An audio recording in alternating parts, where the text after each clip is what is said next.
মানুষটা যেরকম ভালো আর তেমনি রাজুদার খাবারটাও তেমনি ভালো। কারণ আমি ভালো এই কারণেই বললাম, রাজুদা আমার জন্য খাবার পাঠিয়েছিলেন।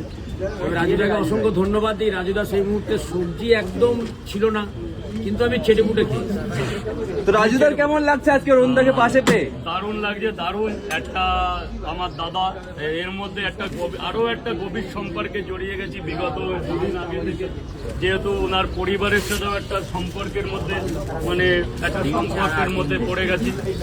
সেই সূত্রে দাদা আমার কাছে এসছে, আমি ওনার মতো একটা লোক যে আমার কাছে এসছে, এটাই আমি ধন্য। মানে আমি ভাবতেও পারিনি যে উনি আসবে। সকালবেলা তো আমার এমন একটা জায়গায় একটা আমাদের মাঝে আছে সান বাংলার সেটে, আমাদের আরো মানে গভীরতাটা বেড়ে গেল। মানে এক কথা ওনাকে ভালোবেসে ফেলেছি, সেই সূত্রে দাদা এসছে। রাজুদা, তোমাকে দেখতে পেলাম একটা লক্ষ্মী লাগাটার নতুন রিয়ালিটি শোতে। হ্যাঁ, তো সেটা এখনো মনে পাবলিক হয়নি মনে হয়।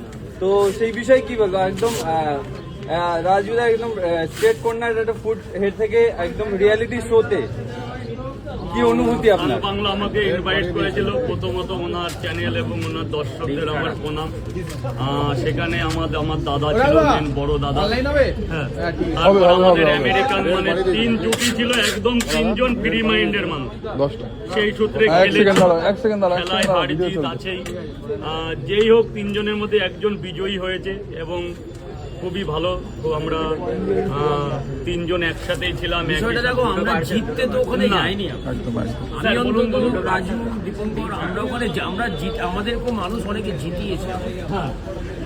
মানুষের ভালোবাসা এক জায়গায় দিয়ে দিন। আজকে ওই রিয়ালিটি শোতে গিয়ে যে আমায় জিততে হবে সেরকম কোনো মানে নেই। আমি যেরকম জি বাংলাতে দাদাগিরিতেও গিয়েছিলাম, আমাকে এখন অনেকে প্রশ্ন করে, অরুণদা আপনি জি বাংলাতে গিয়ে ফার্স্ট প্রাইজটা নিয়ে আসতে পারলেন না। আমি বললাম, আমি যে ওই জায়গাটায় যেতে পেরেছি এটা আমার জিততে যাইনি। আমার বাবা মা কোনোদিন ভাবেননি, যে আমিও কোনোদিন ভাবিনি যে আমার বাবা মা যে আমরা জি বাংলাতে গিয়ে ওখানে গিয়ে পৌঁছবো। জি বাংলায় যেসব রিয়ালিটি শোগুলো হয় সেখানে যেতে গেলে অনেক সময়, কারণ তাদেরকে ফর্ম ফিল আপ করতে হয়, তাদেরকে অনেক তো সেইগুলো থেকে 90 টাকা পেমেন্ট করবেন স্যার। আমি তো বলতেই পারি আমাদের মানুষ চিনিয়েছেন, মানুষ ভালোবেসেছেন। আর সেই জায়গা থেকে আজকে একটার পর একটা প্রথম জি বাংলা, তারপরে আমি গিয়েছিলাম যেটাকে কি বলে দাদাগিরি, তো দিদি নাম্বার 1, দিদি নাম্বার এক জায়গা করে দিলাম। হ্যাংলা হেসে রাজুদা একদম যখন শুরুয়াত করেছিলে এই ব্যবসাটা নিয়ে, ভেবেছিলে যে এরকম ফেমাস হতে পারবে?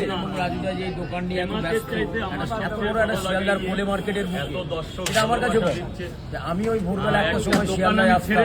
আমি যদি জানতাম যে রাজুদা এখানে এত বড় একটা পড়া বিক্রি করে, হয়তো আমি খেতে এত লোক আসছে ভাবার বিষয়। তবে রাজুদা যে আমাকে পড়া পাঠিয়েছে সত্যি সুস্বাদু খাবার। এত মানুষের ভালোবাসা পেয়ে কেমন লাগছে?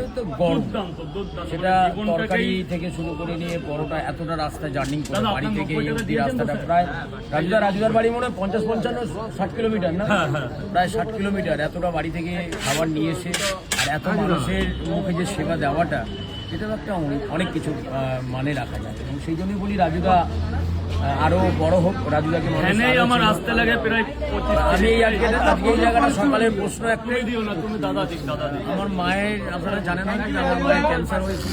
মায়ের ক্যান্সারের ওষুধ আনতে যাচ্ছিলাম টাটা মেডিকেল। আমি ওখানেই মেডিকেলে যাচ্ছিলাম ওষুধ আনতে। সকালবেলায় তো সম্ভব হয় না, এই সকালবেলায় আমি শিয়ালদা দিয়ে যাচ্ছিলাম, তাই বললাম রাজুদার সাথে একবার দেখা করি।